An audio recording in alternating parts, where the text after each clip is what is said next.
everybody? What's good? What's good? What's good? What's good? It's your boy Doc Holiday. We are back with another HBCU OverDrive live stream. If you haven't done it by now, make sure that you like the stream. Make sure that you comment on it, share it with your people, and most of all, subscribe. Become a new member of the OverDrive family. And if you want to join in on, excuse me, exclusive, exclusively for the channel. All you have to do is just hit the join button. We have two tiers: OverDrive Purple, OverDrive Blue. Um, we will get you right, and it'll be all right. What up? What up, Alvin? What's up, Mr. Kim? What's going on? Southbound as always, coming in, checking in with you, boy. Um, checking in, see how many people we get up in here tonight. I know it's Monday night. I know the Lakers play tonight. So I know the Lakers play tonight. Play tonight. Play tonight. Uh, Before we jump up into everything, man, give a Dragon 1998 as always. What's going on? We ain't gonna rep no UAB up in here, Mr. Quay. Good evening. How you doing, man? How you doing? Uh, See if we get at least about 25, 30 people. Let's get about 30 people in here if we get started. Not going to be too long tonight because we're going to transition over to KC 1400 and friends. Y'all know it's Monday night, so he has the 9 o'clock slot. I got the 7 o'clock slot. That's how we do this thing. That's how we do this thing. But get into some other things going on before we get into our main topic. Miami Heat go up 3-0 on the Celtics. And Jimmy Butler looked like he's on a mission. He looked like he on a mission. He looking like he wanted to avenge that loss in the finals to LeBron. But I don't even think LeBron is going to be in the finals.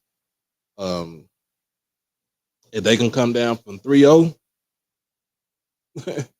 it'll be so much obliged. We got Uncle Sid in here as always. What's going on, man?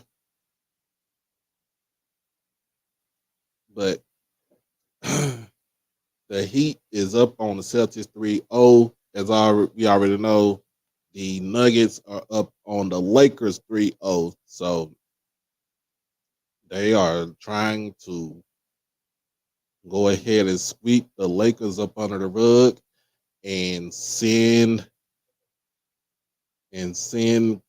LeBron to Cancun early. Also, in other news, give a shout out. Give a shout out to Carmelo Anthony. He is hanging up his sneakers after a 19-year career. Most of it spent in Denver and New York with the Knicks. So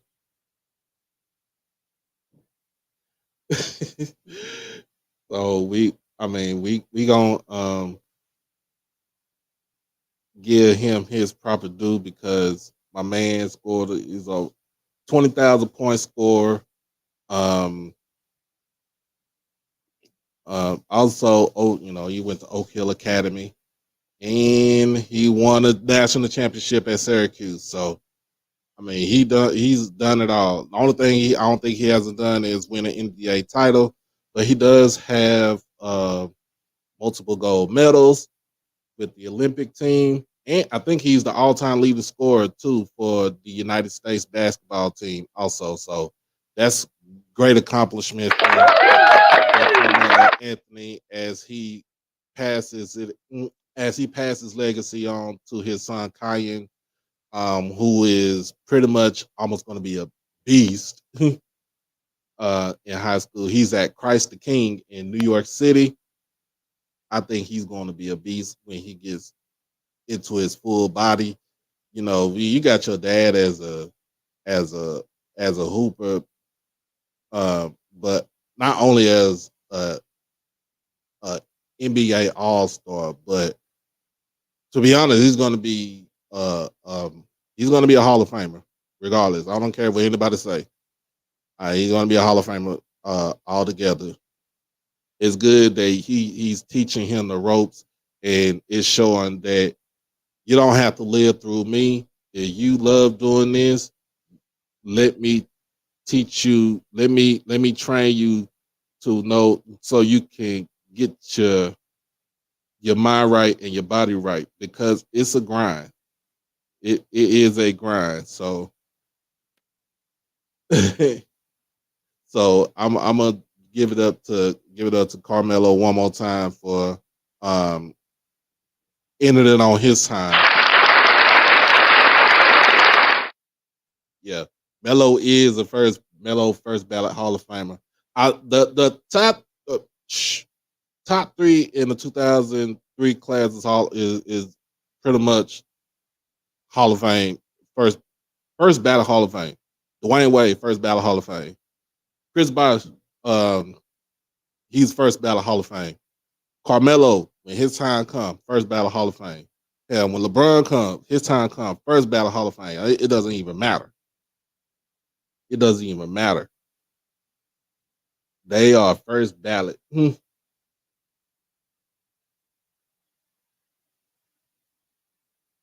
What's going on, Israel? Let's see, everybody's coming in. Miss Tamona. Tamona.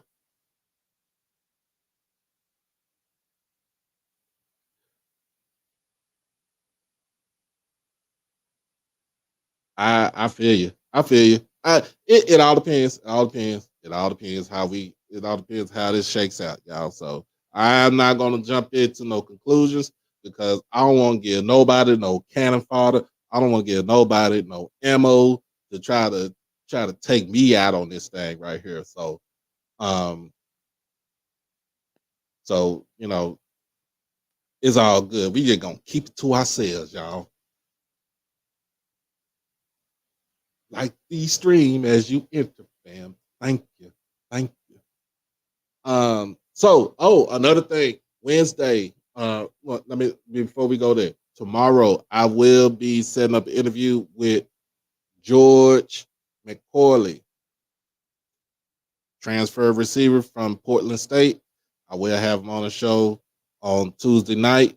Wednesday night, we're going to celebrate our 1 year anniversary for the channel. So we got people coming in.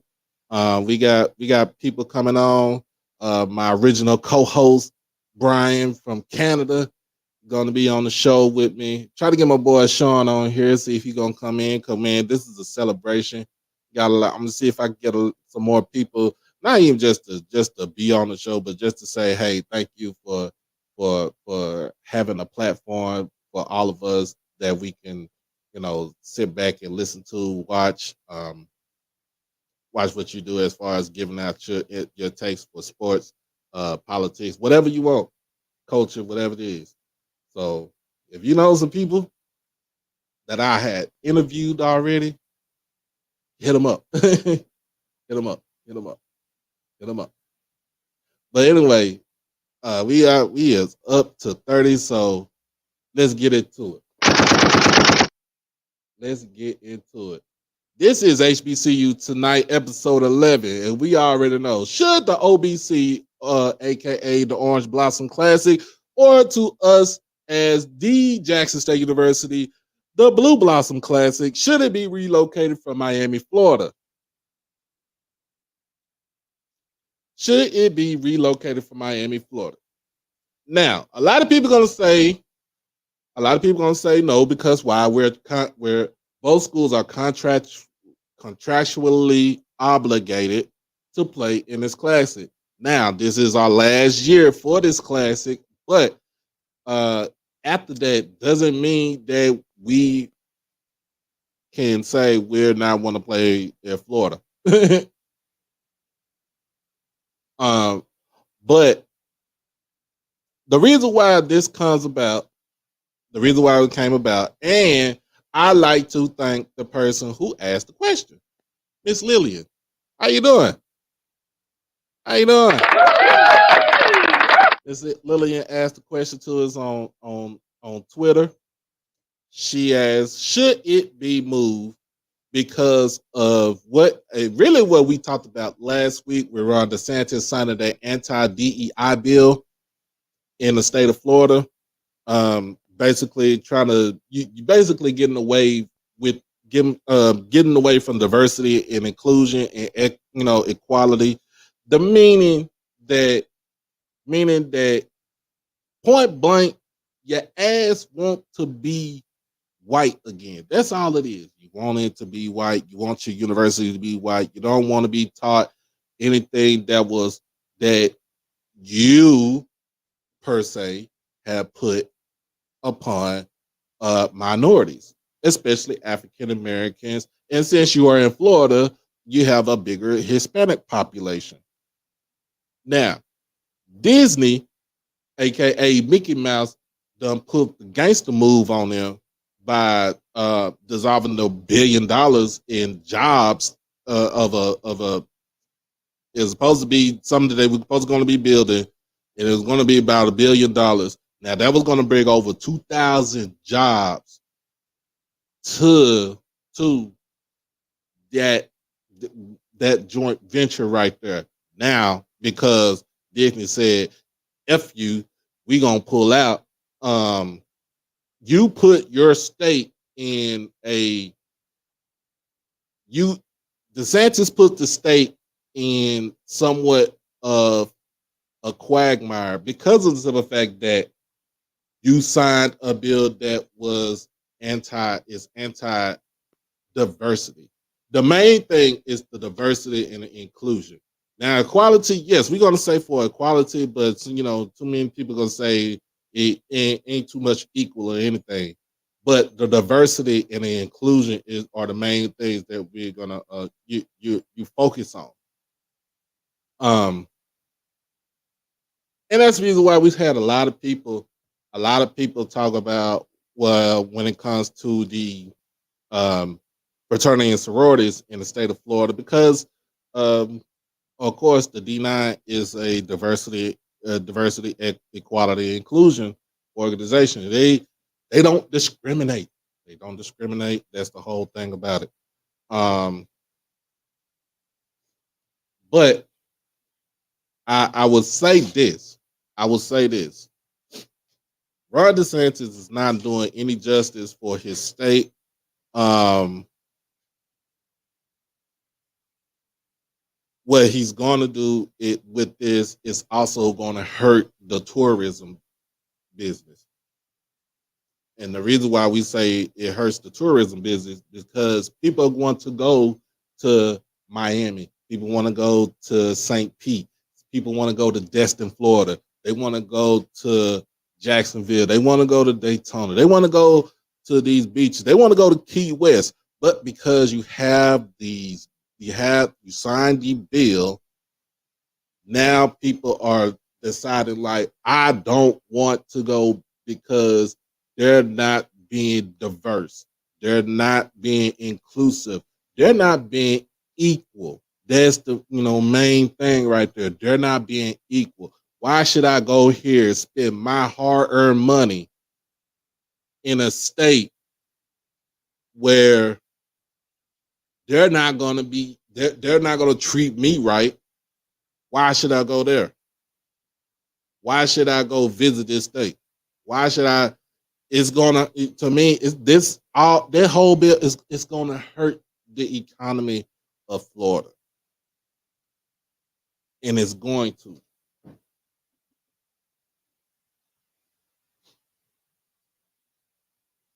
So,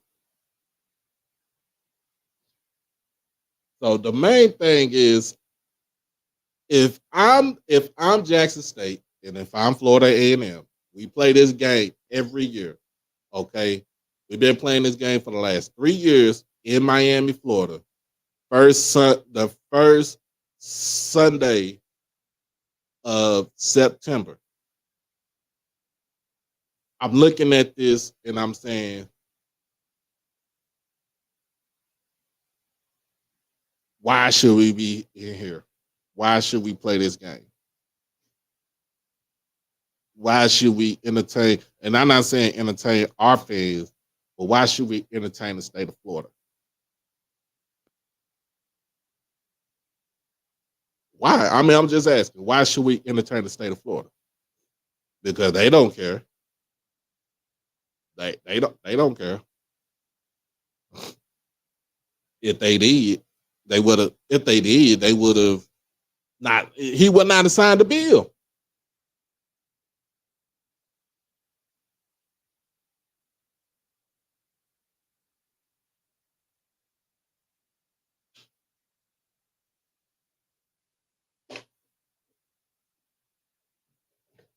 So, hold on, y'all. Give me 1 second.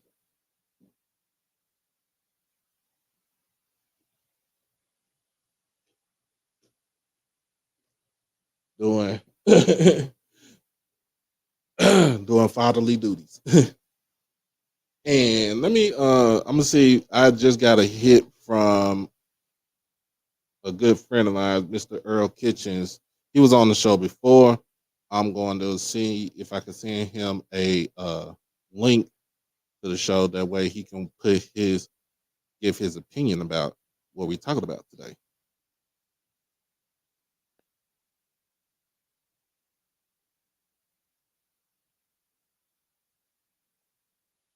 Mhm. But other than that, man, this hurts the state of Florida altogether. This hurts them. This is going to hurt them in their pockets. People are basically going to be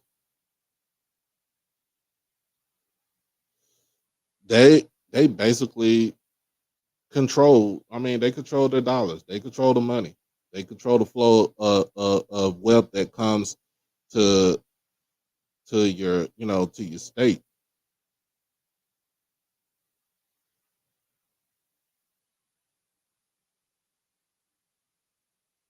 So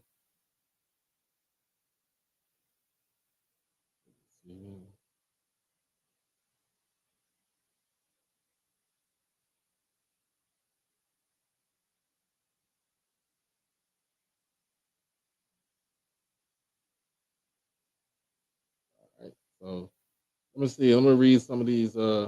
Read some of these comments that we got right now.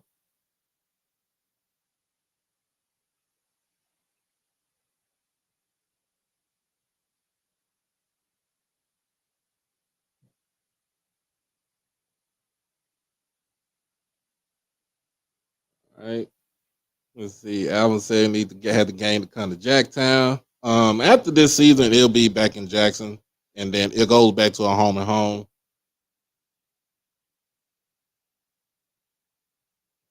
Yep. DeSantis is going to ruin Florida. If it comes down to Jackson, will FAMU travel? I think they'll travel. I think they'll travel. DeSantis is a terrorist. Wow.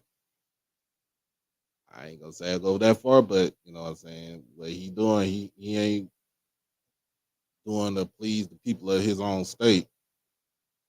Move it to Birmingham, Atlanta, or Jackson and put it at 6 p.m. because it's hot and the fans are not in football shape. Come on, Sam. That's crazy. I mean, that's a nice idea. That's a nice idea, especially having it at 6 o'clock. And if you have it in Atlanta, if I wouldn't have it at Center Park, I would have it at the Dome. That's just my opinion right there. NCAA has stated that it's not recommended that black people visit there. I seen that, yes, Lillian. I seen that. I seen that. Um, Equity is more effective than equality. Hmm. Move it to Cali and call it the Gin and Juice Classic. Wow. Y'all done got the misses up here hype right here. See? Respect our dollars. Yes. Our dollars need to be respected. Yes. Only color that matters to glow in the dark people is money green. JSU and FAMU should jointly tell Dan and Denny's time to move the pancakes. I like that one. I like that one. I like that one.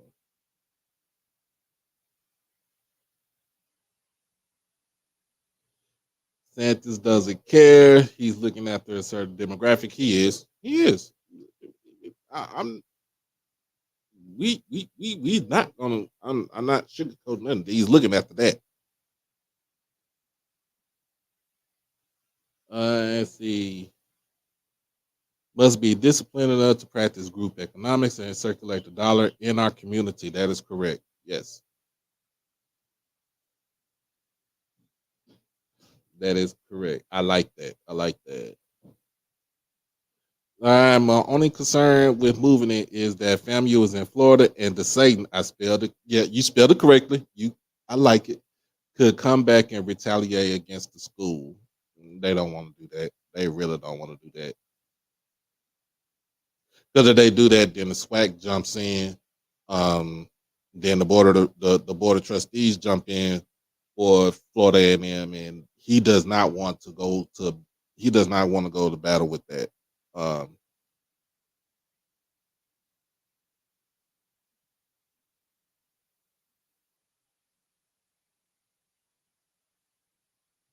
if the game is not in Florida, it's not the OBC.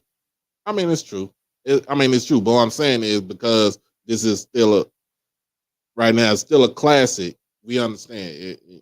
Once it moves back to home and home, it won't be the OBC. It'll just be FAMU Jackson State.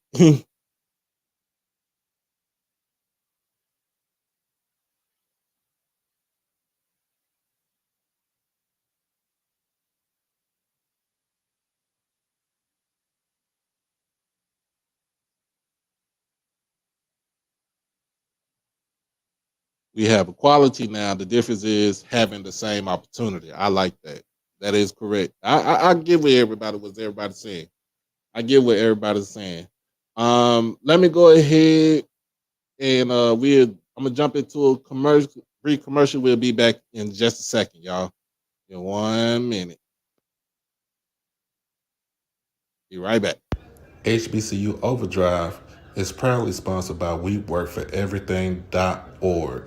At WeWorkForEverything.org, this is for those who are trying to build for a dream. With their latest hoodies, t-shirts, long sleeve shirts, and accessories and more, you can have it all here at a reasonable price. Black owned and operated out of the great state of New York. Like I said, get suited and booted. Check it out at WeWorkForEverything.org. Peace. And we are back. We are back. We are back. We are back. Make sure that you check out the website to WeWorkForEverything.org. Make sure you get the merchandise. This is the channel sponsor. So we try to bring a lot of stuff going in with this right here, black owned and everything. So trying to get guy my guy on. Um see if I can get this.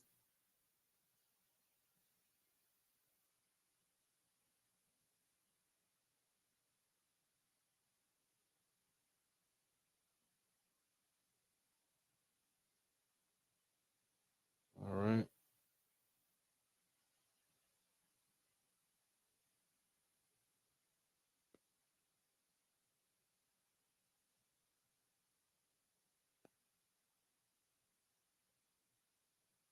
Make sure that's correct.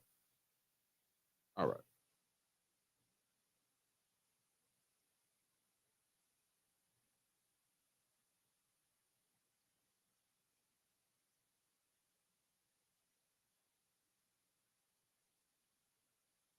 But I like everybody's answers. I like everybody's comments. It's good to have that right there. And I know people are gonna say some irresponsible stuff, but who cares?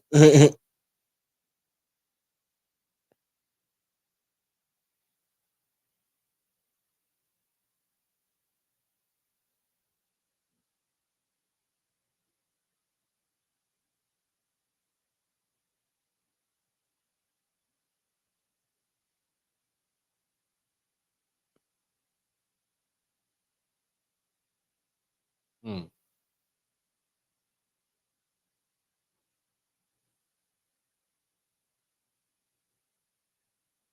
Let's see. Let me see. What we got? We can both be at a baseball game that's quality. However, one kid is standing on a crate and can see the game, whereas the other kid doesn't have a crate. Equity is when they both have a crate. Yes, that's good. That's a good that's a good analogy right there. That's a good analogy. No.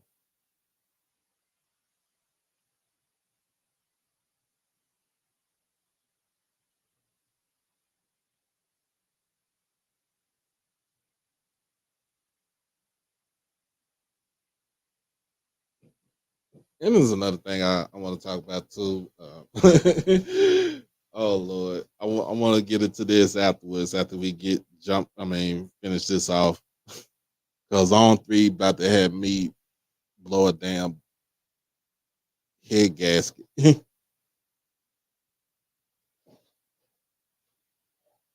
But yeah, man, it's I don't. You have to move it. I don't. I think you would have to move it. Uh, and the reason why I say that is because um, un- until that bill gets repealed or taken down, um, Florida is pretty much going to be in the same. I feel like Florida is pretty much going to be in the same situation as the state of Mississippi. Remember, the state of Mississippi, um, the NCAA didn't want to host any type of tournaments or anything in the state because of the flag controversy with the Confederate flag being flown around the state. Um, and of course, they'll say that's a heritage, but I mean, it's to me, you're flying a traitorous flag. But for a long time, the state of Mississippi did not enjoy the fruits of the labor for um with the NCAA. And then uh when they y'all when they changed the flag out, um the ramifications of it was so great. I don't think nobody they haven't had anything in the state for a while. And of course, you're gonna play football. You're gonna play your football, but like basketball tournaments, nah, they wasn't happy. It wasn't happy. The big money makers, they wasn't happy that.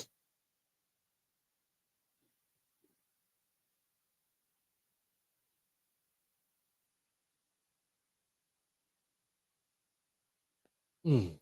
But yeah, let me see. Let me see if Mr. Ford is on here tonight, he can jump in. We um see give his take on this and everything. One second. Mr. Hardy, how you doing, Mr. Hardy?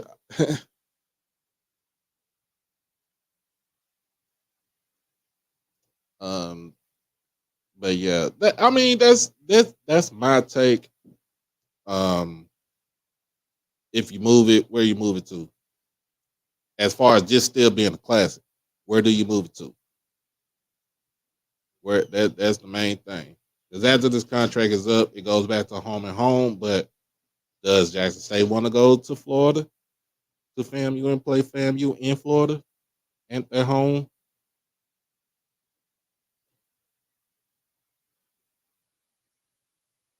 And the school that's going to hurt the most is our schools, our HBCUs. They're going to hurt the most because we depend on their foot. We depend on money for the football to pay for certain things.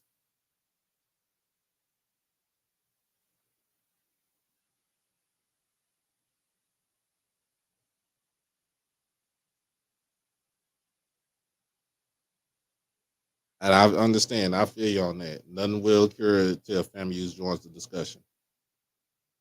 If they don't join the discussion, then it is null and void.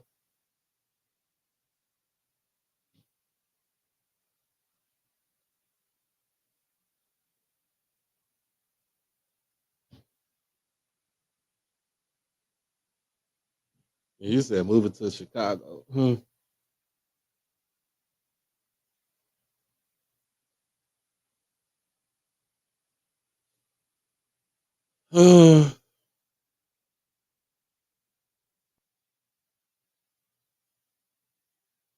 I mean,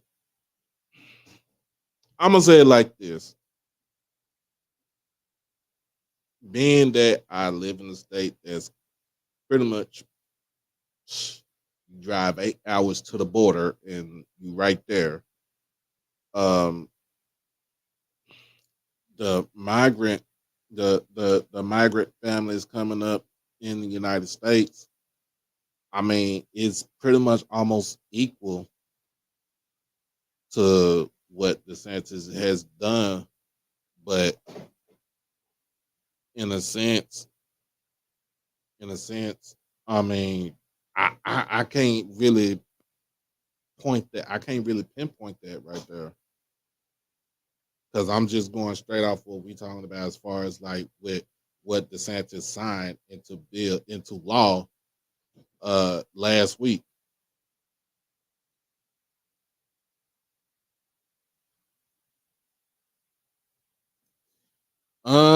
Well, because of the Blue Blossom Classic when JSU leaves after this fall anyway.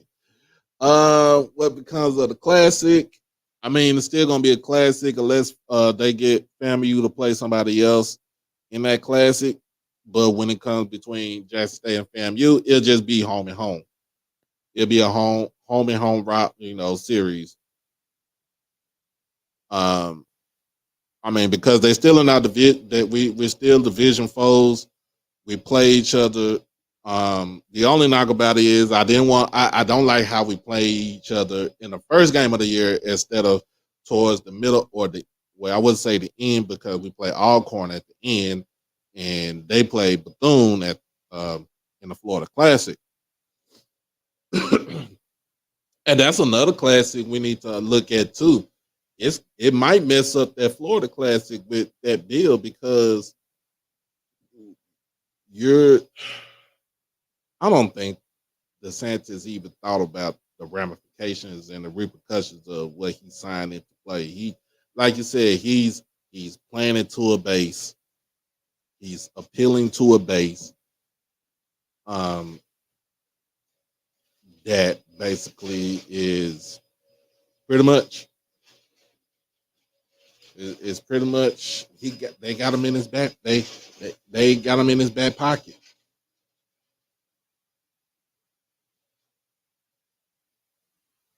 You coming up with some good ideas, Lily. You coming up with some good ideas. Having a killer game in New York City.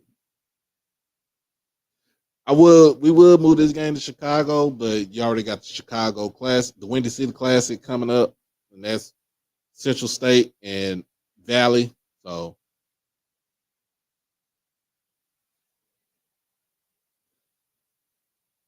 but that's a good idea. That's a good idea. And you're right. He don't give a damn about what black people think. He don't.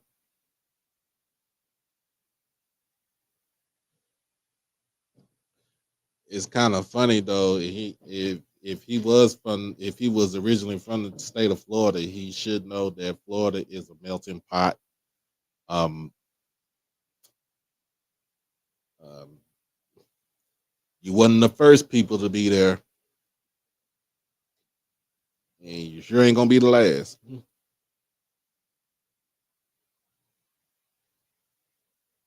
if I can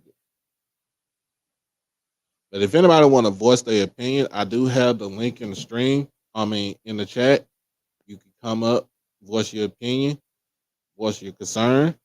You don't have to show your face on the screen, um, but we can have a dialogue, we can have a discussion, and we can go on from there. So if anybody want to jump on, y'all are more than likely, y'all are more than welcome to jump on. I am an equal opportunist.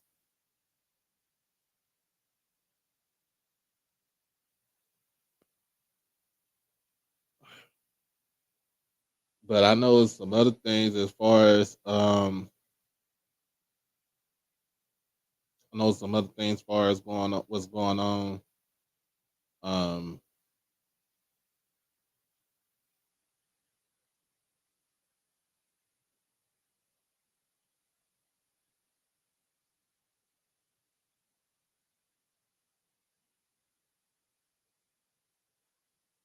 well, we got our players that undrafted free agents. They signed their contracts, 3-year deals.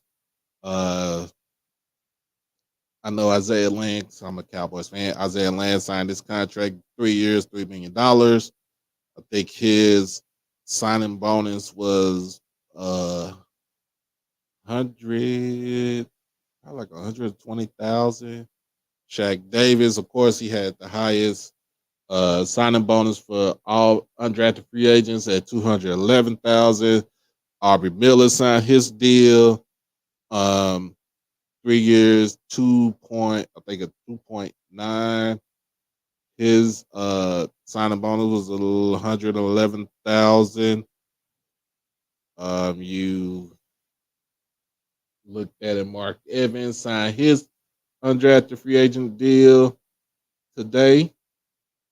3 year, 2.72 million with 241 fully guaranteed. So Mark Evans got more money than Shaq Davis on signing bonus. But all right, hold on 1 second, y'all. How you doing, Mr. Kitchens? I'm doing great, Doc. How you doing tonight, man? I'm doing good. I'm doing good, man. Great, great.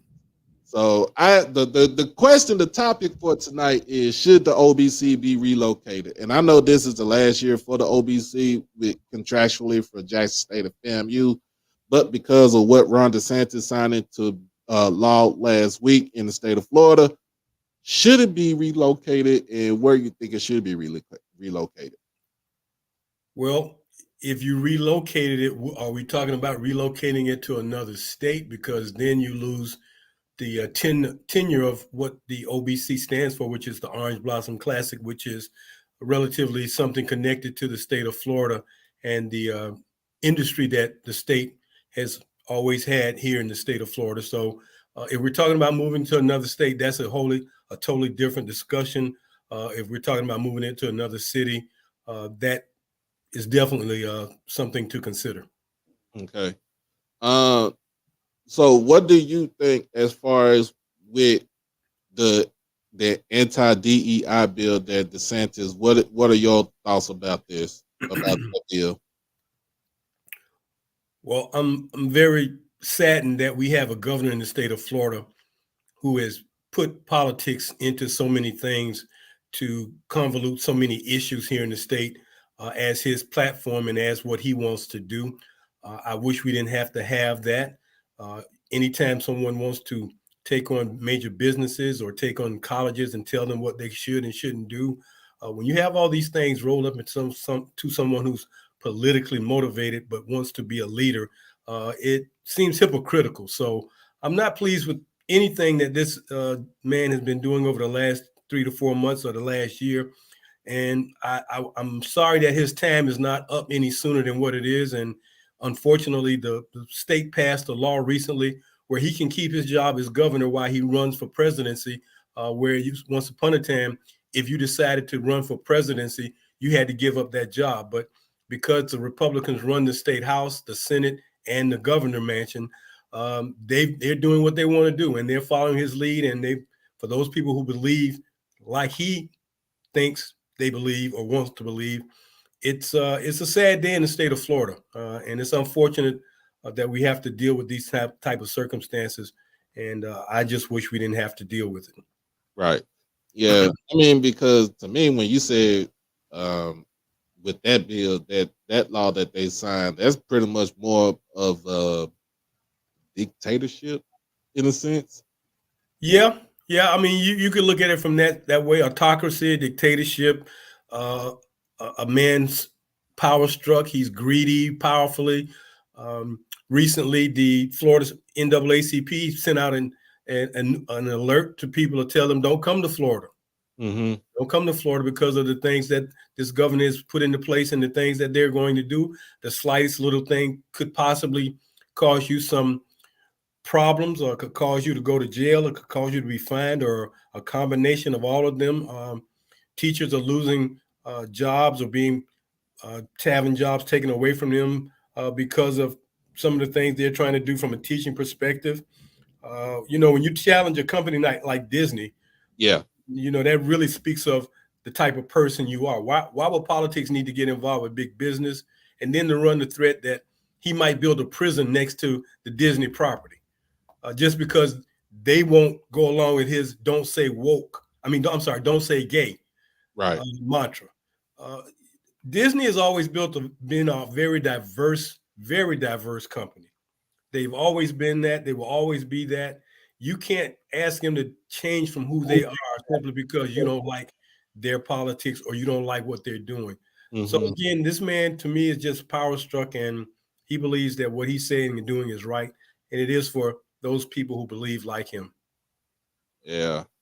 Yeah. And then when it comes down to it don't. I mean, this just don't hurt the game. This hurts the schools altogether.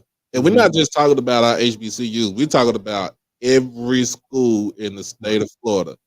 It's going to hurt them some way or another. In some way, it's going to hurt them.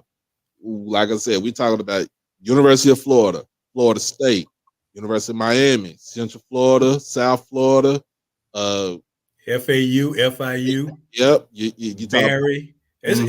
It's a lot of football schools in the state of Florida right now in colleges, and it's going to have some type of effect on them, as you say, Doc, one way or the other. It's not just about the black colleges, and ironically, like the state of South Carolina, there is only one state university in the state of Florida, as is in South Carolina. Everybody else is there are 3 private colleges. Florida Memorial, Bethune-Cookman, and Edward Waters. Yeah. Like in South Carolina, you have Allen, Benedict, and Claflin. So it will affect, and people may not think it will affect, but I think just the whole demeanor, the whole way people will start to feel, people will start to look and act differently. And it's going to be interesting to see how this all plays out.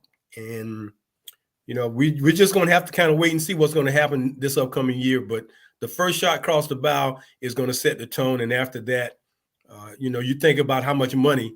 I don't even know if he's concerned about money. I mean, that's another thing. Is he really concerned about the type of money the state could lose if people don't want to come to the state and follow their teams? Right. And that's what I was saying, like with the tourism, because Florida is really big on the tourism business. I mean, because like I said, if you go to Florida, a couple of places people are gonna go. You're gonna go to Miami. Yep. Key West. Yep. You got St. Pete. You got Destin. You got Orlando. You have the Daytona.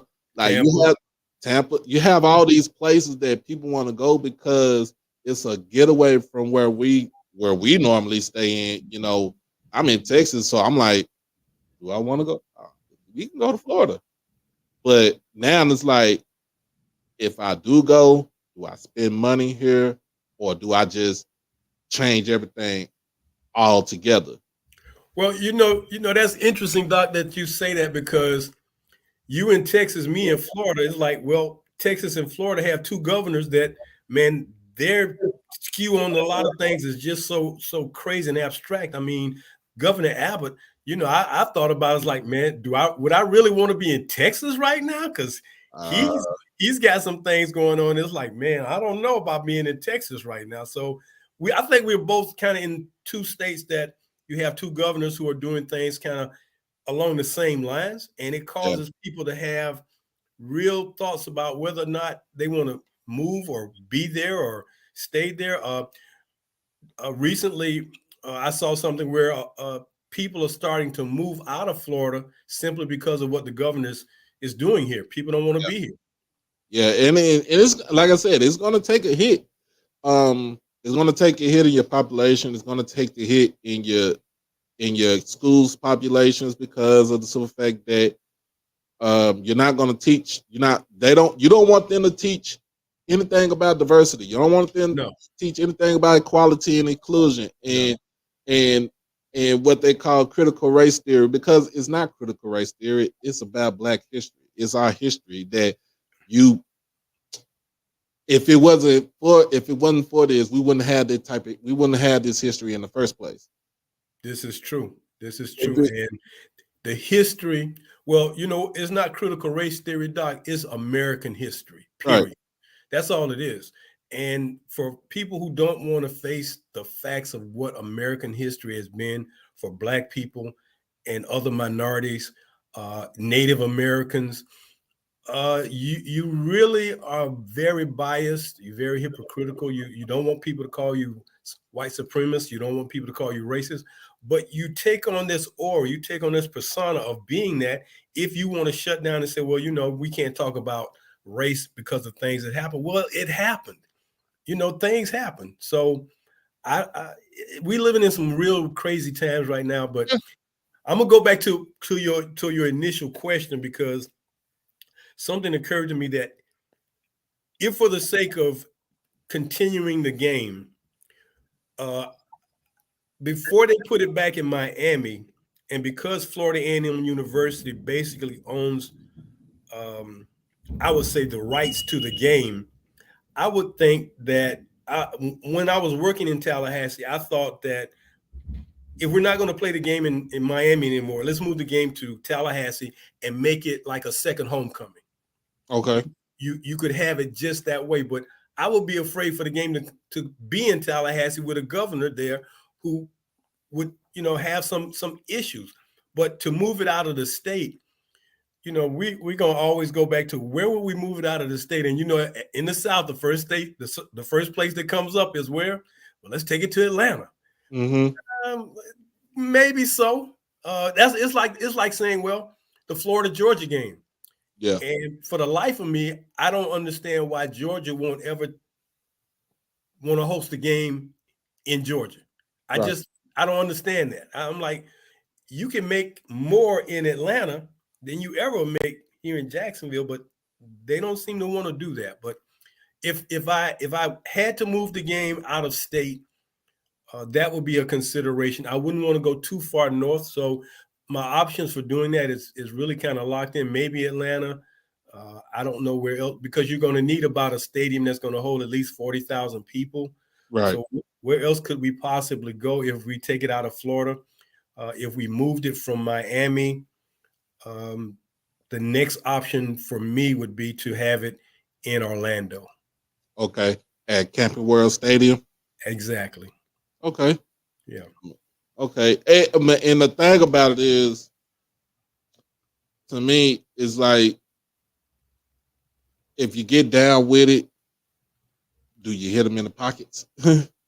because having a game, because it's significant to both universities, but especially it's significant to Florida A&M because it's based off of your creation. Mm-hmm. I would say still have it, because I don't want to hit the pockets of the university, because that's what's going to happen if we have it somewhere else, or if we don't play the game. It hits the pockets of the university. Well, now it does, since the game has gotten the interest and the visibility that it's gotten over the last few years with FAMU playing Jackson State. But for the history of that game, it was always a game where Florida A&M would invite whatever team they chose to come play in that game. So if this is the last year that Jackson State and FAMU are going to be playing, well, it can revert back to the way it started out. Was FAMU just invited whomever they wanted to play in the game, right, and see what happens. And I think to some degree, for those schools who never played in the Orange Blossom Classic, there are some schools who have never played in that particular game. It would be a plus for them to a degree, because it would be a prestigious thing. Hopefully it would keep up the same type of interest and attendance, and I think that's one of the things we have to think about, the attendance. What will it do to attendance? But I could I could see where, having that game in Orlando, uh, potentially Tampa, if not Orlando, one of those two locations could generate enough interest. But of course, Orlando, being that it's what it is with the tourism, it would generate probably at least 35 to 40,000 people wanting to come to the game, no matter what other college we play. But of course, if you got a nice a college that's coming, I mean, I can imagine you playing North Carolina Central in the Orange Blossom Classic. That would Ooh. be, oh, stop it, Doc, stop it, stop it. Hey, I tell that to Josh. You know what? He'll probably jump up on it. I think that could be a phenomenal game. I think if the fans from North Carolina Central want to come to Central Florida, and I think what we tend to do sometimes is a game is on a Saturday, so we try to rush in on Friday and have to rush out on Sunday. But if you can plan to make it a Thursday, Friday, Saturday, then that makes it a little bit more. I know it's a little bit more expensive, maybe, but when I think about people who go to these games in the postseason, what they do is they save up their money and make them vacation trips. It's not a spur of the moment thing. It's a vacation. So they plan to go and be there for 4 days, or 3 days. I'm gonna get there Thursday. I'm gonna be there Friday. I'm a game Sunday, and I'm out. I'm Saturday. I'm out on Sunday. So yeah, let's look at it more than just a Friday, Saturday. Just add one more day if you got to come, and make it well worth your time and enjoy yourself. And let's start thinking out of the box with a little bit of this. So I would welcome an opportunity to play whomever fam you thought they needed to bring in. I would welcome an opportunity, fam, you to play Benedict. I mean, it doesn't matter to me.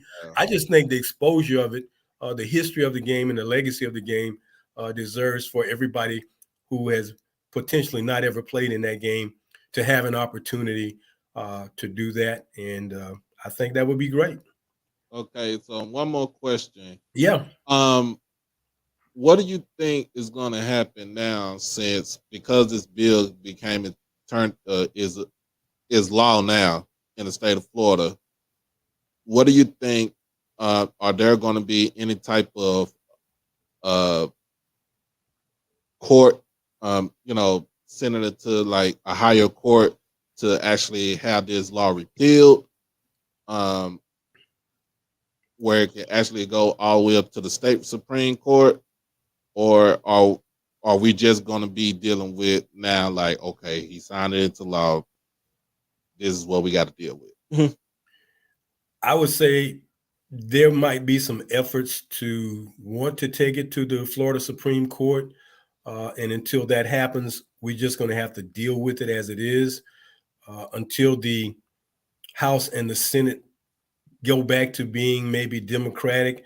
We're just going to have to deal with the Republicans and the way they're thinking and what they want to do at this time until we get some changes. But hopefully we can find a way to manage doing that game and the circumstances around it so that we don't run into any issues, because it would be a very much a travesty to want to honor your legacy, your history, and have the governor or his minions or his people that he's in control of shut it down because you want to talk about your history. Now, it's been said that because it is affecting the colleges and universities and what they teach, that brings into effect how much how far you can really go with this whole thing of teaching history, especially Black history. So it's a very fragile situation right now. It is taking its toll. You got public school teachers who are wanting to get out of the public school business, teaching business. So it is having an adverse effect. The dominoes are falling almost every day he says and does something, another domino falls. So I think we just have to be prayerful and find ways to prepare and be ready so that when that opening, as they say, allows itself for us to make a move to force it to go in a different direction, we're ready to do that. Okay, I see. Yeah, because, man, look, I'm a history major. I was a history major in college, and like, I love history. Like the thing about teaching history, about learning about history, is that you can learn what type of history that you want to learn. At one point in time, I learned about the history of England. I'm like, I'm a black man learning about the history of England. Why am I doing this? What is it about England that is so fascinating to me where I just want to learn the history of it? But I took the classes and I passed them. But for somebody to say that we can't teach this history because if it's not for this, our history won't be what it is. The history of this country won't be what it is because if you take our history out of it, then what do you have as far as this country goes? Because what are you going to say? What are you going to tell people? Well, we found this country and we found this land and we built it up to what it is now, which that's a big old crock of bull because of the fact that you built this whole country off the backs of black people. You built this whole country off the backs of Native Americans, off the Japanese, the Chinese. They built this country off the backs of other people except for their own people. Right. Right. Well, let me ask you a question, Doc. You ever talk to someone who's very naive? Plenty of times. Okay, so when you talk to someone who's very naive and they don't do their own research, they don't do their own reading, they don't, like you said, you wanted to study the history of England. And when you said that, I'm like, well, he wanted to just gather some more knowledge and wisdom about a subject matter. It doesn't really matter. I'm just trying to make myself a little bit more, diverse in what I'm doing. But when you're dealing with naive people, or you're dealing with people who don't know any better, or you're dealing with people who are ignorant, I can tell you anything if I look like you and if I sound good and I can make you believe it. I become very believable, and you'll fight for me harder than I fight. Because you believe that what I'm saying is factual and it's the truth until someone removes the blinders off you and say, that's not right. But some people, you know what, Doc? Some people don't want to know the true history. That's true. Some people don't want to know. They want to believe that, hey man, Columbus discovered America. No, Columbus didn't. Well, there were no people here before he got here. Well, Native Americans been here. They've owned this land for many, many years, and look what happened to them. So it's just unfortunate, man, that you have these mindsets in this day and time. And what do we do about it? Well, we keep fighting and telling the truth, man. We keep fighting and telling the truth. And I'm glad that what would have happened if Dr. King didn't stand on what he believed in? Where would we really be? Right. So we just must continue to be faithful in what our efforts are. We have to be mindful. We have to be learned. We have to gain more knowledge and wisdom, and make sure that like the saying goes, the most feared or the scariest thing in America is an intelligent or educated black man. That is true.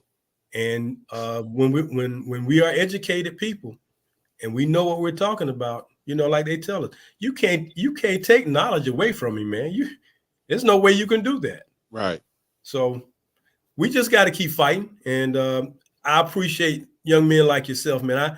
I appreciate all you young guys, man, because you guys are the young lions in this media, especially social media, that your power is growing every day that you guys speak on the microphone and speak on your websites and your podcast. You guys are the new wave of getting information out and making sure that information is viable, honest, and truthful. And I'm just so proud of you guys, man, because when I graduated from college, such opportunities were not as abound as they are now. Right. So you guys keep doing what you're doing, keep pushing, and keep grooming people to be like you, so you can keep this ball and keep this thing spinning in a positive direction, man, so that we'll never avoid anybody who can voice their opinion and their thoughts. All right. Tell them where they can about quarter-five back and everything that you got going on. Well, I appreciate you giving me an opportunity to speak on it. Quarter-five Back Awards is the first ever in the history of Black college football to present an award for the top quarterback from a black college. We know about the Davy O'Brien Award. We know about the Johnny Unitas Award. We know about the Manning Awards for quarterbacks in the upper levels or the PWI levels or the major college levels. A black quarterback at a HBCU will never win one of those awards. So in my efforts to bring something about that has never been done, I created Quarterfied Back Awards so we can honor those legacies of those black quarterbacks from HBCUs and black quarterbacks who've played at majority and major colleges. And also in an effort to keep somebody in the pipeline, we also recognize black quarterbacks from the high school level from across the country.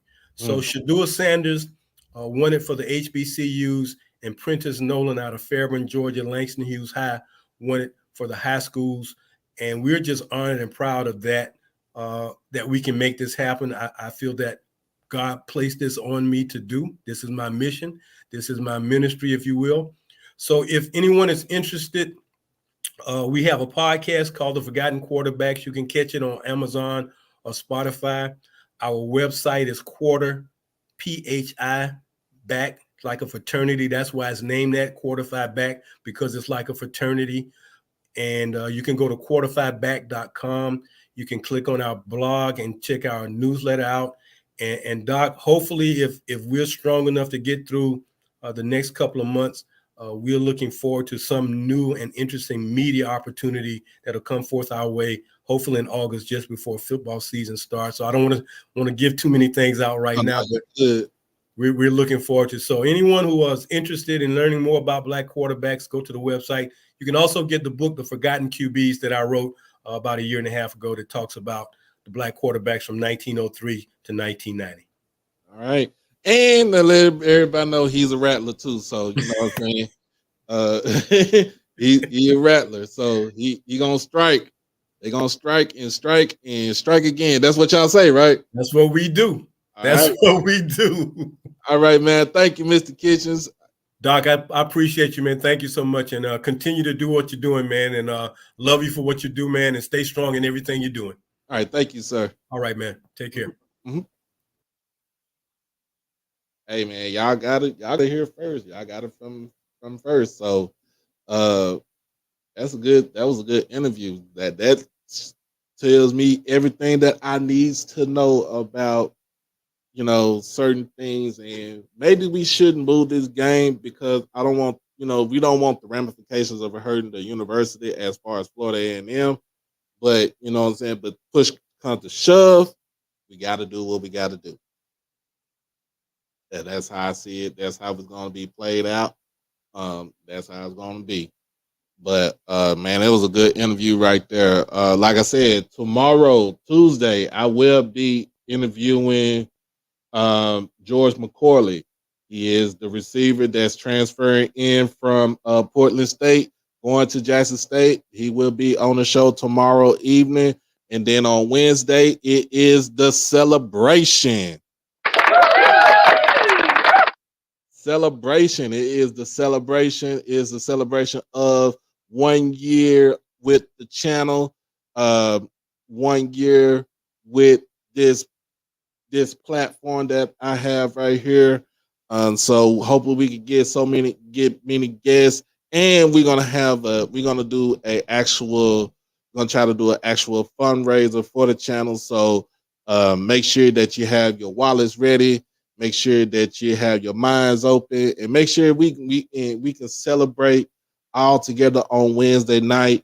My assistant for the channel, Miss Aquay, she has been going strong with me, going strong for the channel ever since, you know, she joined on the channel. Miss Donna, Mr. Hardy, y'all been helping me out promoting the show for Wednesday night. I honestly and truly appreciate y'all for doing that, because I'm doing something that I thought I would never do. I thought I was good at, but I'm damn good at what I do. I put it just like that. I'm damn good at it. I do. Oh, hold on now. Hold on now. The Oracle. This the Ford. How you doing? Hey, Doc, how you doing? I'm doing good, Right. doing good. I just was on with Mr. Earl Kitchens. Yeah, Uh I heard some of it. Yeah, yeah. yeah. So what do you Mm. think about what he said and what's going on with Well, I didn't hear the whole thing. I basically the only problem I got with the Orange Blossom Classic is they need to stop playing it at 3 o'clock because it's too hot, and they need to play it at 7 or 8 o'clock. Because uh when you got band members falling out, that's a health problem.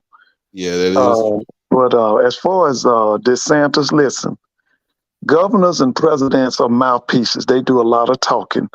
But right. remember, politicians are controlled by these rich families and the multinational corporations. DeSantis is doing his impersonation of George Wallace. You remember George Wallace? Yeah. Okay, Segregation. that's right. Now, let me tell you, during the late 50s and during the 60s, nobody could outbeat him with that N word and what he was going to do to black folk. And then Mhm. you know what happened to him, right? You know what happened to him? He switched up, right? No. Well, you know what happened to him in Maryland? Uh-uh. A guy shot him and he was paralyzed. Oh. Okay. After that, black people became his best friends. So what I'm saying is, we don't need to waste a lot of time with people like DeSantis and Abbott and all them people. Okay, because they listen. When they gone, it's gonna be some more talking the same trash. Because that's what DeSantis is. He's a rerun of Strom Thurmond, Fritz Holland, uh, George Wallace, the guy that was the governor of Mississippi when It, married. What was his name? Ross Barnett. Ross Barnett. All that. Listen, did they stop anything? Hmm.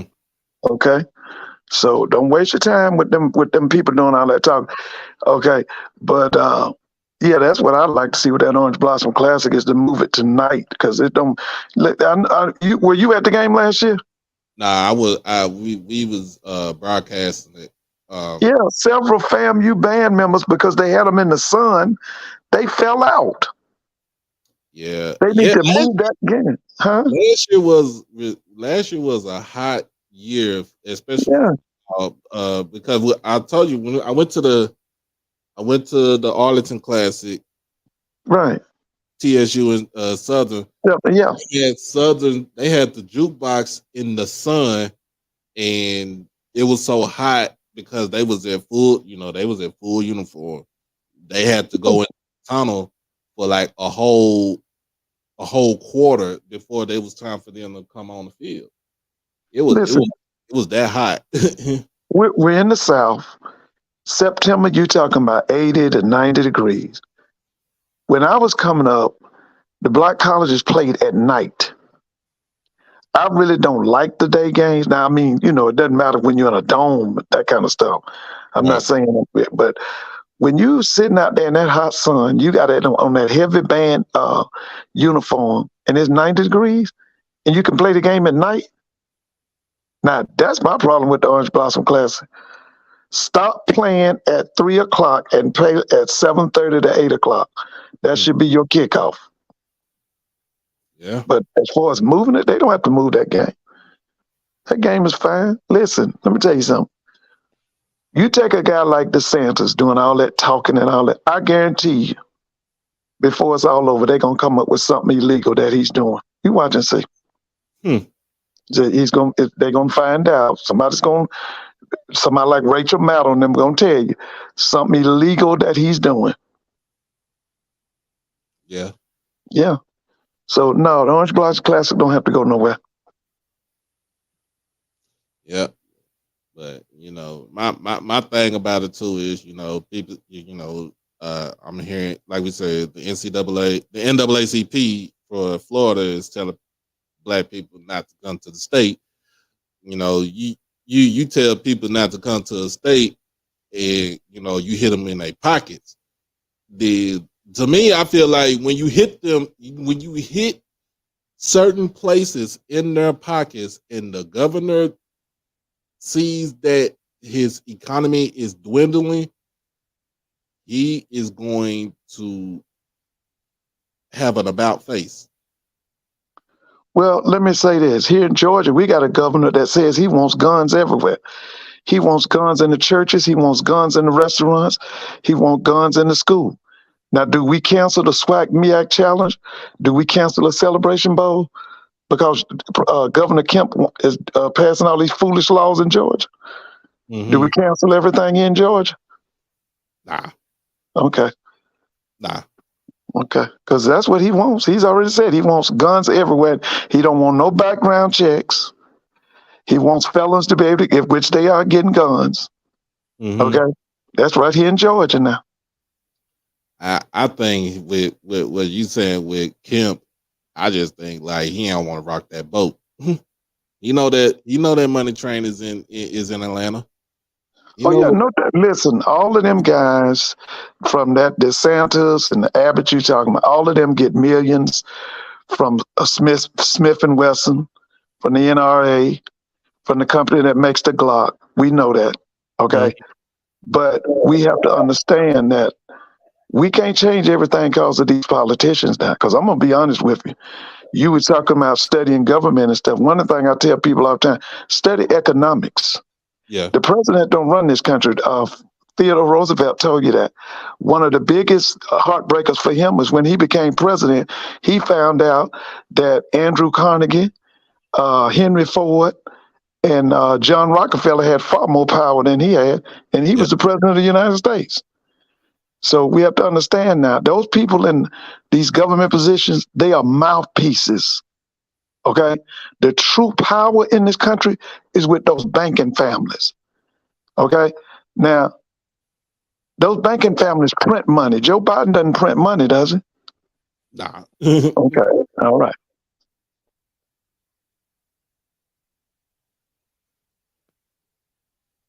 Wow. Yeah. Man, and everybody has some good points. Everybody has some good points. Everybody has good comments. So, I mean, I like the feedback of the subject that we talked about today.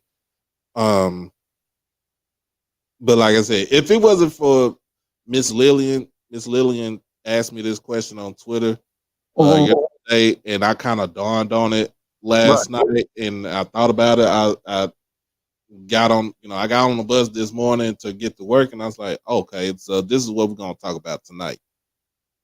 Because we already talked about the bill with what he signed last week and what the ramifications of that law that he signed, the bill that he signed into law, what the ramifications was going to happen. But we only put it into perspective of the actual schools. Now we going into this perspective as far as for sports, football to be exact. I don't think he wants to rock that boat, but like you said, he's a talking head for somebody else. Everybody is a talking head for somebody else. Yeah. You have to understand that at this point in American history, this country is completely divided on every subject. Mm-hmm. This country has not been this divided since probably the 1860s at the dawn of the Civil War. Okay? You were talking about, I heard y'all talking about voting, all that, but let me tell you something. This country is going to go to martial law. It's coming. I know a lot of people don't want to hear that, but we're going to martial law now. And the other thing is, you're going to see more of that. You remember that January 6th insurrection? Mm-hmm. You're going to see that again. That's coming. That's going to happen. You talking about thousands upon thousands members in the militia, and you think they ain't going to do nothing? Right. These people they said they've been organized ever since Obama walked in that White House. How many years ago was that? Sure, that was six. That was almost 16 years ago. Okay, all right. A long So, time ago. I just thought about this. I just yeah, thought about that. listen, on the day that Obama won the election, they said that the militias all across the United States bought up all of the ammunition. And you think they're not going to do nothing? Hmm. Okay.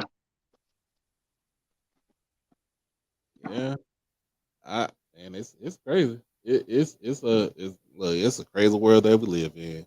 Oh, yeah, without a doubt. But I Um, just hope we don't spend all our time worrying about people like Ron DeSantis, Greg Abbott, this man here in Georgia, Kemp, that other liar down there in Texas, last name is Cruz, I think. oh, Was his we name? ain't Ted Cruz. We Ted Cruz and all don't them folks. We got worry other, about him. listen, we got bigger fish to fry than to sit back worrying about them folk. I watched the.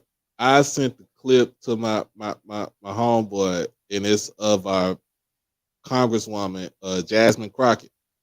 She Hmm. from here. She from Dallas. Right. She basically said, "Hey, we need to clean up our own house before we tell somebody to clean up." Yeah. That's what I say. We got bigger fish to fry. You know,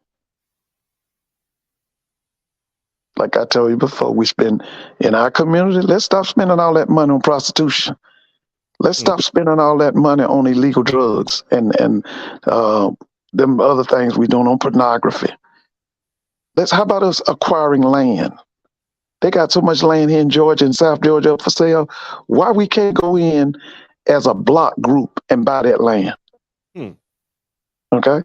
They've already told us that in the last 60 years, they've come up with 50 new different types of cancers. Where did the cancers come from? Because corporations started feeding us and they were putting all types of dangerous chemicals in our food. Yeah, Why we can't grow our own food?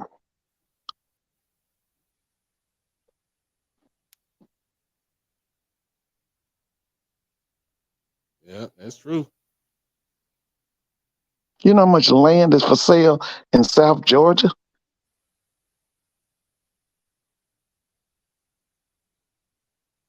Yeah, it's Yeah, it's a lot of land. I mean, I yeah. know it's a lot of land here in Texas. I got land. A lot of land here for sale. It is from my family, so I'm like, look, I rather occupy my own land and settle on my land in Yeah, East Texas yeah. and not let it. You remember William Tecumseh Sherman, right? Yeah, William T. Sherman, march Yeah. on, march to the sea.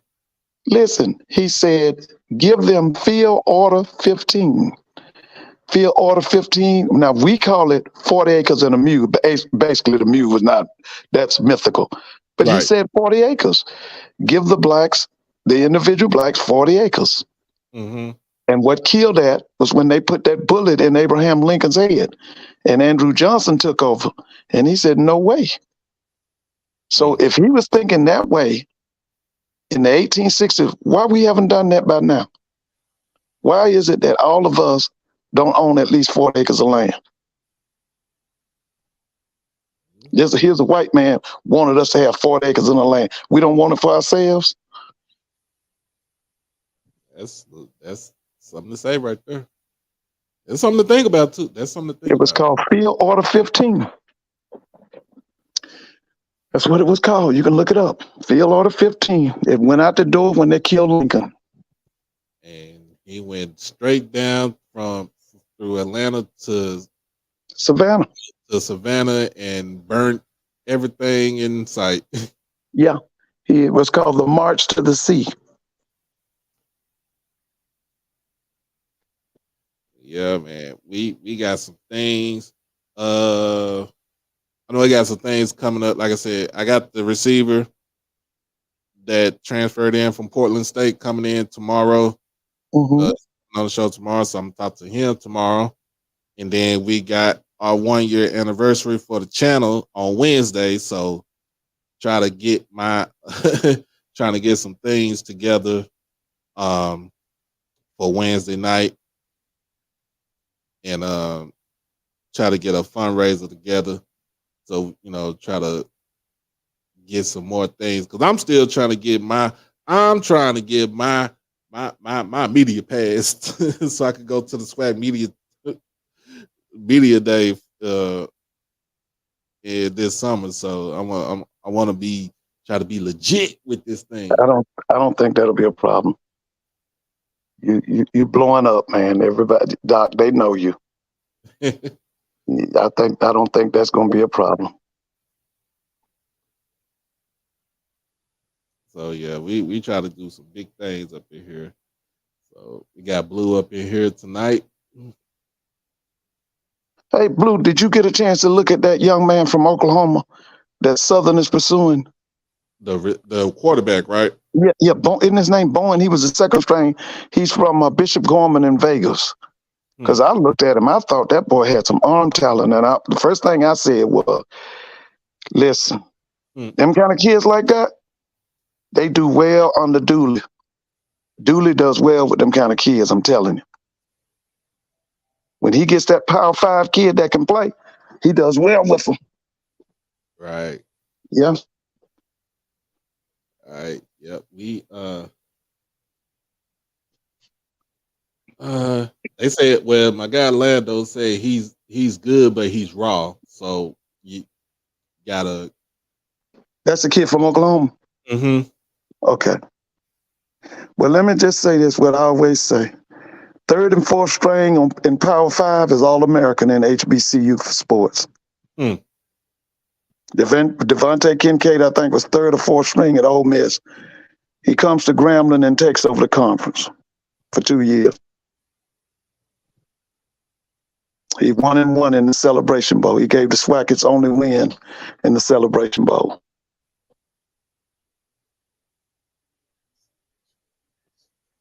Yeah.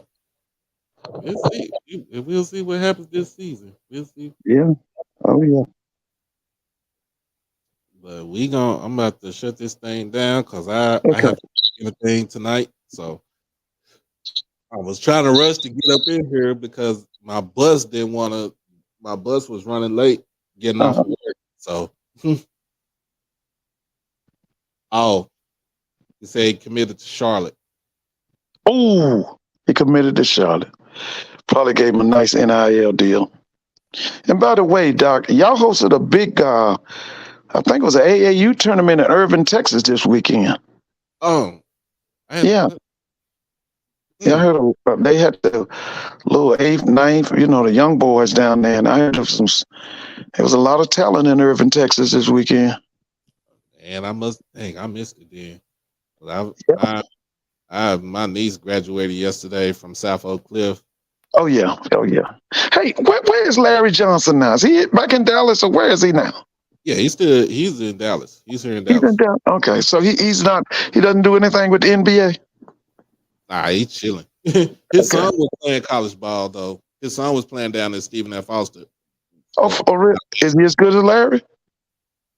I wouldn't say he's as good as Larry, but he got the tenacity. He had the tenacity. I seen him play where I went down to Nacogdoches a couple of years ago. It's been some years though. What's his size? He was like 6'6". Okay. 225, 230. Yeah. And he's at Stephen F. Austin. Yeah, he was at Stephen F. Austin. He graduated. This was years ago. Right. So he didn't get a look in the league or nothing? Nah. Okay. Now, Doc, you knew Chris Bosh. Yeah, I knew Chris Bosh. Chris Bosh was from Wilma, but he's from Hutchins, Texas. But right, that's Fort Worth, right? It's south. It's Southern Dallas County. Okay. But because he was in a humanities the humanities program at Lincoln High School, he was able to go to Lincoln. Right. But if he wasn't in that program, he had to go to Wilma. He had to go to Wilma Hutchins. Now, that's Spud Webb School, right? Right. Okay. Mm-hmm. Right. Yeah. So yeah, Chris Bosh. Yeah, Chris Bosh was a nerd. just let everybody know. Chris Bosh was a nerd. That's why he chose Georgia Tech. Right. Because he's engineering. So man, he did what he said he wanted to do. Right. But like I said, I gave props to Carmelo Anthony on retiring today. So right. First, he will be a first ballot. I tell people he's going to be a first ballot Hall of Famer, just like Chris Bosh was a first ballot Hall of Famer, just like Dwayne Wade this year is a first ballot Hall of Famer. Oh yeah. And LeBron come out, LeBron is going to be a first ballot Hall of Famer all the way through. Oh yeah, without a doubt. Yeah. And for all y'all, you telling me this, I read the comments about, I think my brother, the Kappa brother that calls you nephew, LeBron is, what's his name? Cedric. Listen, LeBron is still the greatest ever. 6'9", 260, can play every position. I've never seen nothing like it. That's true. I mean, I'm not a LeBron fan, but yeah. I can say this. I can say this that I've seen all four of them play. I watched when LeBron was at Cleveland, when he was his second year to be exact. I watched Melo his rookie year.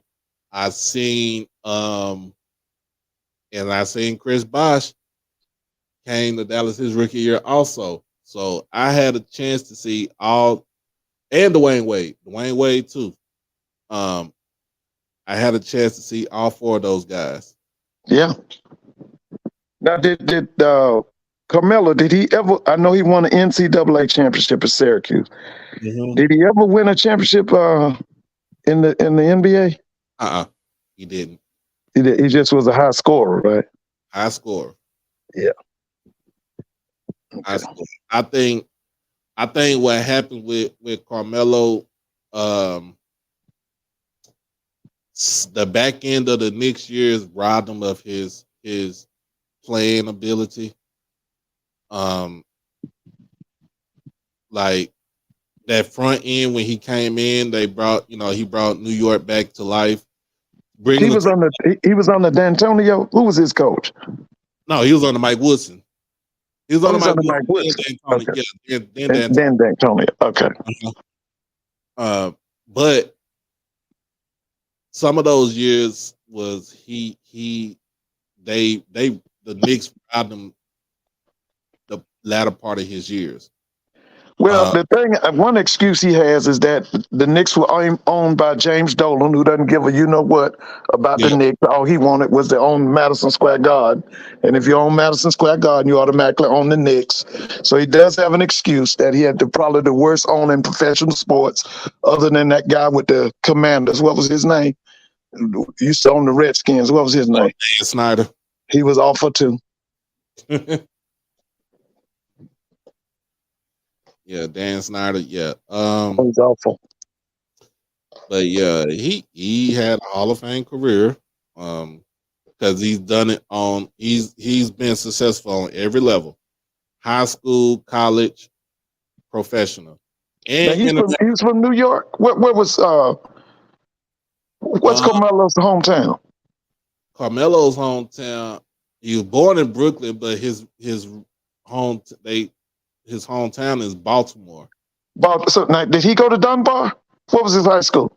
Went to Oak Hill. That's right. He went to Oak Hill. Okay. Okay, he went to the prep school. Yeah, that's Dennis Scott and them, right? Yeah. Oak Hill, and then his son goes to Christ the King in New York. Yeah, they've got a long history, Christ the King. Mm-hmm. They've got a long history. Malik Sealy, wasn't he Christ the King? I think so. Malik Sealy, Jamiqua Holsclaw. Yeah. If I'm not mistaken, I think Felipe Lopez was Christ. Yep, I remember Felipe. He was he Dominican? What was Felipe? He was something out the Caribbean, wasn't he? Dominican, yeah. Dominican, yeah. He was St. John's. He was what they called themselves, a Redman. Redman. That's right, St. John's Redman. Oh, Uh-oh. Got a question for you. Oh, Okay. it said Dennis Scott went to Flint Hill, not got a question for you, Mr. Ford. It said, what do you think about Tim Scott getting into the race? I watched that. He's one of 30, isn't he? I thought I saw a picture out there. Looked like about 25 people seeking the Republican nomination, right? Right. Shit. So it's Oh, it's a free fall. oh man, I watched him. I was like, you know what? I don't think they have a chance to win the presidency this year again. I don't think they have a chance. Oh my goodness. I laughed. I'm like, what is this man doing? Dude. And he has his what's the lady? She's running. Isn't Nikki Haley running? They're both South Carolina people. Yeah. I was like, you know what? Y'all just sit down somewhere. Yeah. It's a whole comedy show.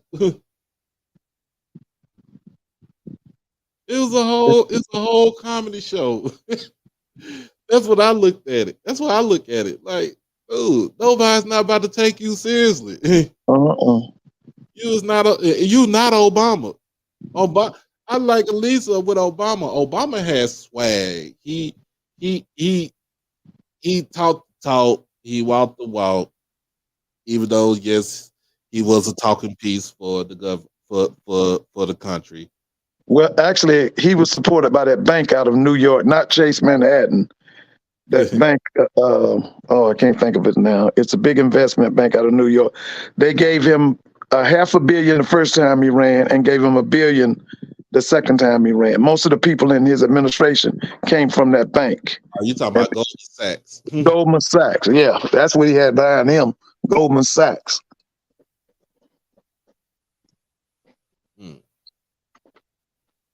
And many of the people came from the Daily Machine in Chicago. A lot of them were from that Daily Machine. Yeah. Yeah. He just need to. I was like, dude just need to sit down somewhere because I was laughing. I think I was laughing hard on the bus and everybody was looking at me crazy. Oh man, I couldn't help myself when I looked at that.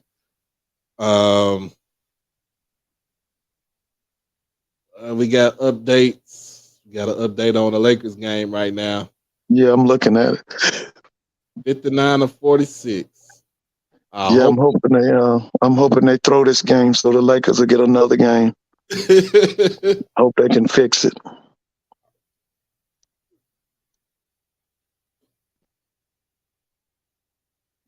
Yeah, but fortunately, I hope they don't give this game away. Who is that? The Lakers?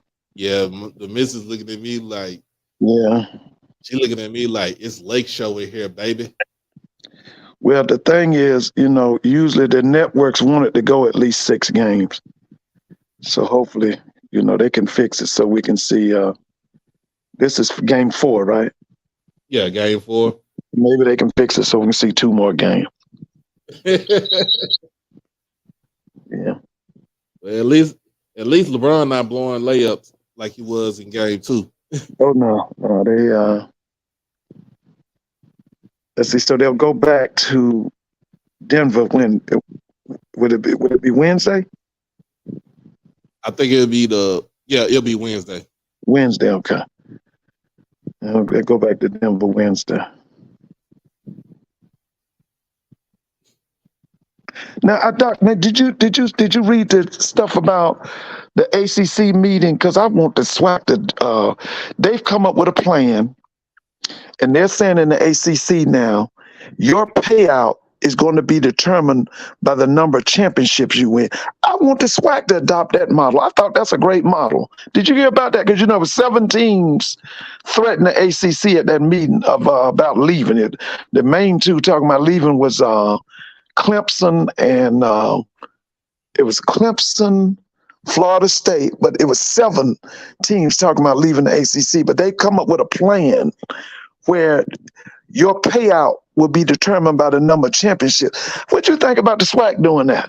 Nah, I'd rather say it like this. You want everybody to get the same amount. You get the same amount. It don't matter if you want a championship or not. Everybody's getting the same amount. If you look at the Big Ten, when that contract goes into play, everybody's going to get the same amount. Even the Northwestern, which Northwestern is a private school, they're going to get over $100 million. That is going to help them. I don't know. Get out of that. That's like Vanderbilt. Vanderbilt doesn't care about sports, but well, I'll take that back. Vanderbilt baseball is some of the best in the country, and their basketball ain't bad either. But they get so much money from that SEC. Yeah, so, I can't put it I can't put that pay based out on how many on the championships you win. You gonna have to pay me outright. And you believe everybody should get the same. Everybody should get the same. The reason why the Big 12 that model didn't work out is because at the time the three biggest schools got the heavier payouts and everybody else got the scraps. So that was Texas, Oklahoma, and who was the third school? Texas A&M. This before Texas A&M moved. Texas A&M left, right? Before they left, went to the SEC. Okay. Yeah, they were going to get the big piece of the pie, and it was really Texas and OU. Because Texas A&M is like, you know what? We really don't care. We still gonna get money regardless. And Texas wanted that. Texas wanted that network so bad that it severed the ties between certain schools, basically Texas A&M and Missouri, and then Nebraska and Colorado. You know what? It was a major mistake for Nebraska to lead that Big 12. I mean, they're getting paid, but their program has suffered, especially their football, because at one time, that Nebraska football was some of the best football in the country. Right. Jared Devaney? Bob Devaney. Bob Devaney, and then what was that other coach's name? He was Bob Devaney's. What was it? Tom Osborne. Mm-hmm. That was some of the best football in the country at one time. Oh, that was when option foot. That was when I could actually sit and watch option football. Yeah, see, I grew up watching them collide with Oklahoma.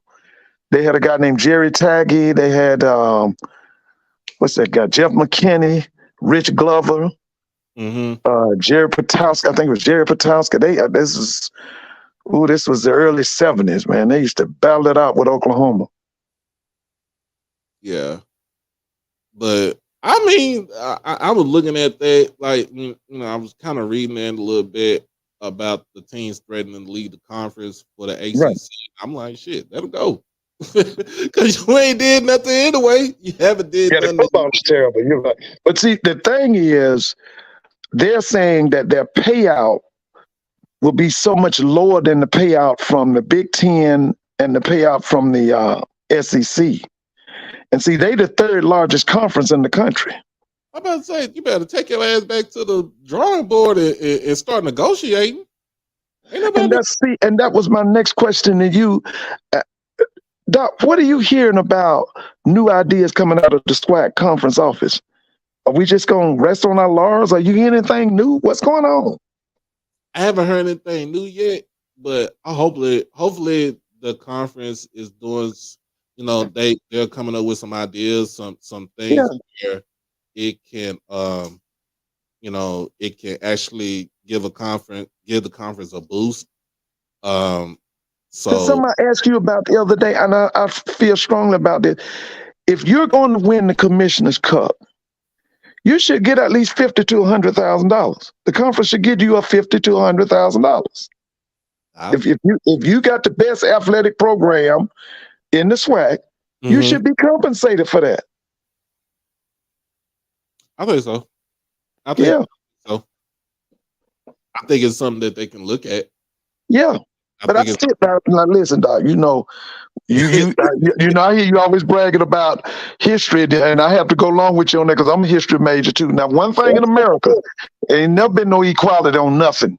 Nah. So I still say we need to look at that thing about rewarding these teams for winning these championships. If Jackson State gonna win the SWAC football championship 2 years in a row, they need to be compensated for that.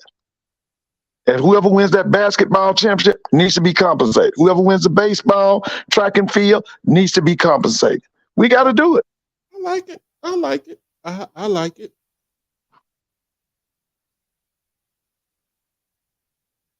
Because you're supposed to. Remember they used to tell us you reward excellence, right? Yeah, you don't reward. You get participation awards though. That's what I'm talking about. We in the era, everybody you get an award and you get an award. Nah, you better earn. I tell my kids, you gotta earn that. You gotta earn everything that you get. And Doc, let me say this, presupposing, hypothetically speaking, if we were to lose Dr. Charles McClellan, say he gets another job, maybe in the NCAA, who would you like to see as the next SWAC commissioner? Ooh. Because mine is that guy at Jackson State, that AD. Ooh. I'd like to see him get it. Ooh. What's his name? What's your AD name? Ashley Robinson? Ashley Robinson. I'd love to see Ashley Robinson get that job. Because I think he's young, bright. I think he's the Obama of the SWAC, to be honest with you. Ooh, that's a tough one right there. Yeah, I think he's the Obama of the SWAC. It's a tough one. But the thing is, if we lose Ashley, who we gonna get as our AD? Because I would say Hakeem McClellan from Valley, but what he's doing at Valley, he's doing a damn good job at Valley. Now, is he a Jackson graduate or he's a Valley graduate?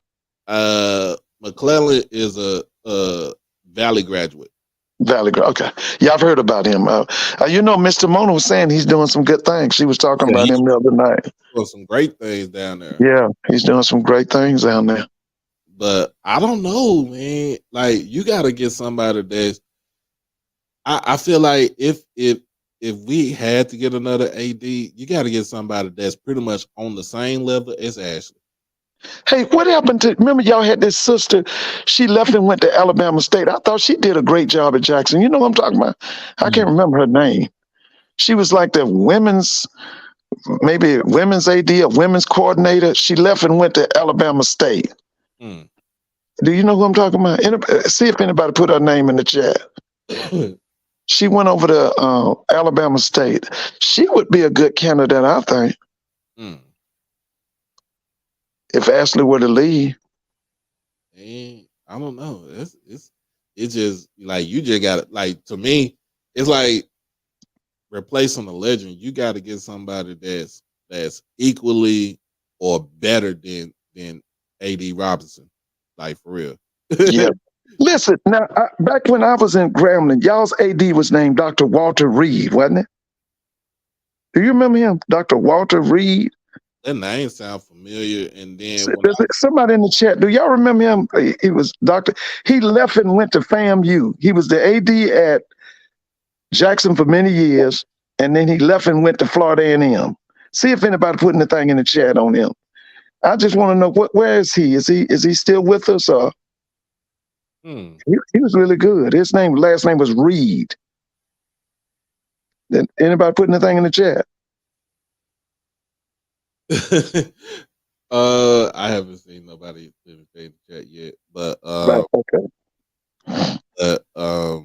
yeah, that's huge. But you got to really think about that now too. Everybody, we got to be logical when it comes to stuff like this, because if a better job comes around. Oh yeah, Dr. McClellan could possibly get something with the NCAA. They need some color. Because they ain't right. If you ask me, I wish we could leave it. Miss Sarah said Walter Reed is still in Jackson. And he was the AD. He was the AD, right? Yeah, he's the AD. He was the AD when I was at Grambling. Yeah, I was just wondering. Yeah, I'm glad to know that. Because he he left Jackson and went to FAMU. Yeah, that what Miss said. Yeah. Oh man. But yeah, we got some things coming down. Like, I want to give a shout out to my niece. Like I said, Caitlin Bennett. She graduated yesterday from South Oak Cliff High School, top 10 in her class. National And Honor where's she going? Society. Where's she going, Doc? She's going to Prairie View A&M. Prairie View, baby. That's right. She is going to Prairie View. So we don't. And then I have to give a big old shout out to my man child that's in the room, my stepson, Devon Taylor. He's graduating this Saturday from Ranch View High School. Okay. And where's he going? Right now he doesn't know where he want to go, but You don't want to go to Jackson? Oh, we go to Jackson. We go to Jackson. Hey, like I said, I make my drive. I make that 6-hour drive down there. Yeah. Me and the missus, we'll make that 6-hour drive. Oh yeah. But he's graduating Saturday, so this Saturday I'm not doing a show. So listen, tell him we would love to have him at Grambling. Come on over to we were Lincoln Parish, I think. Come on to Lincoln Parish. In fact, we was talking about going. We're gonna take him to Jackson, but we're gonna stop in Grambling.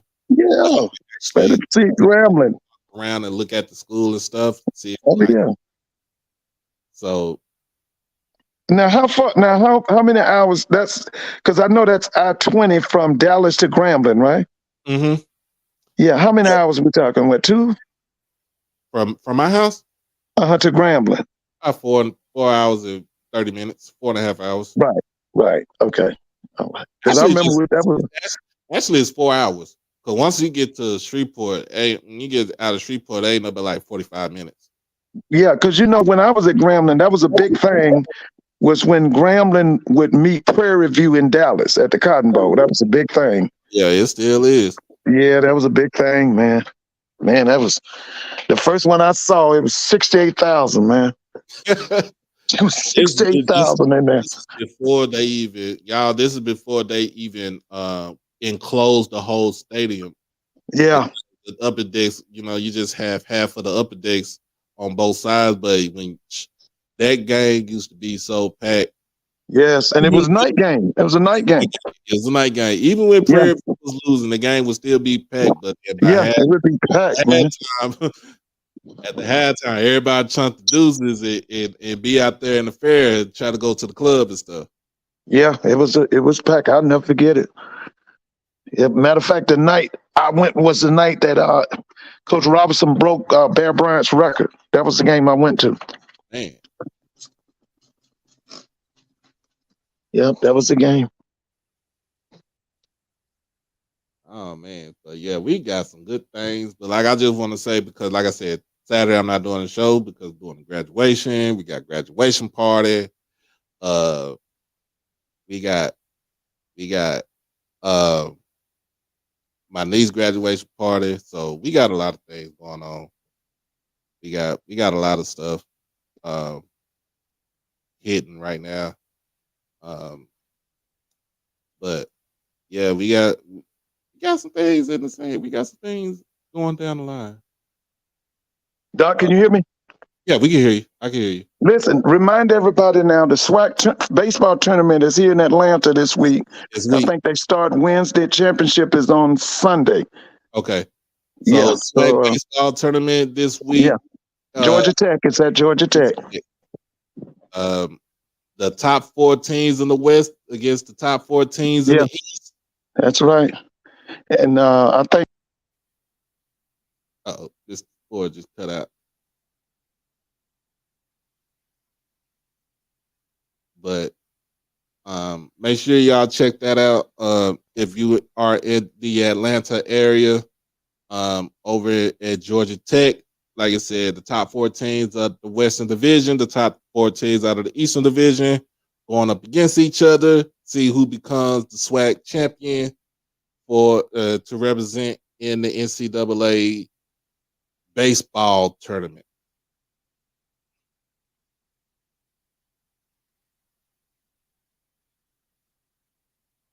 I think we lost Mr. Ford, but I think we get ready to roll up out of here, y'all. So, get ready to get on up out of here. So, Jackson State versus Grambling on Wednesday. I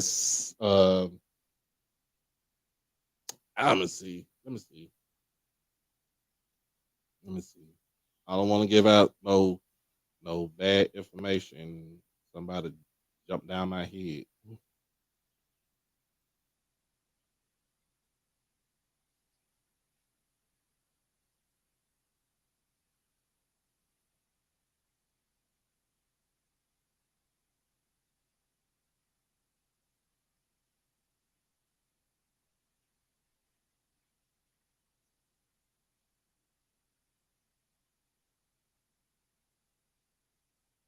Yep.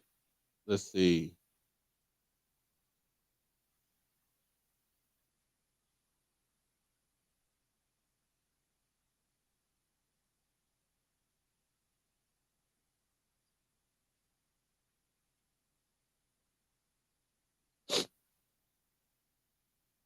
All right.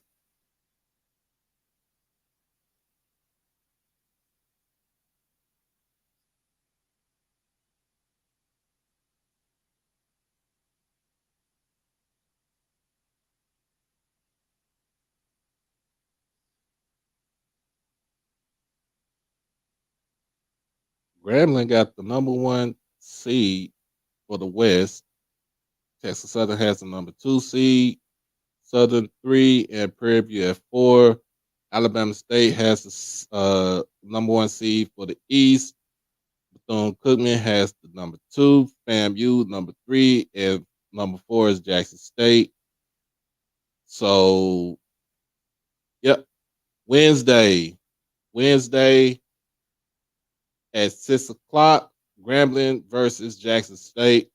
So that will be the 4th game of that day.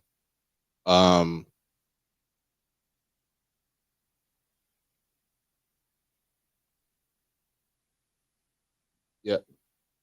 So 6:00 Eastern, 5 p.m. Central.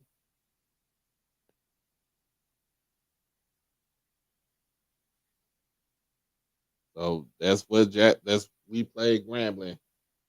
When on Wednesday we play the winner.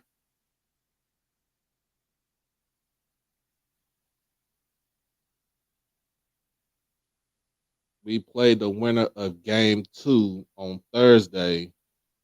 And they win. We play the winner of game 10 on Friday.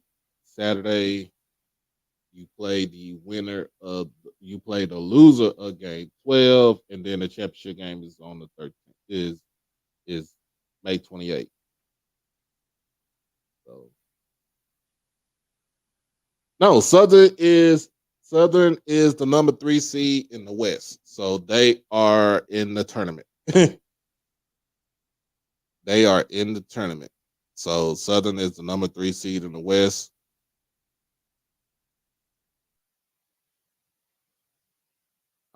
We're gonna shut this thing on down. But y'all, like I said, make sure we tune in tomorrow with my guest George McCauley. And also make sure that we tune in on Wednesday night as we celebrate the channel's anniversary, y'all.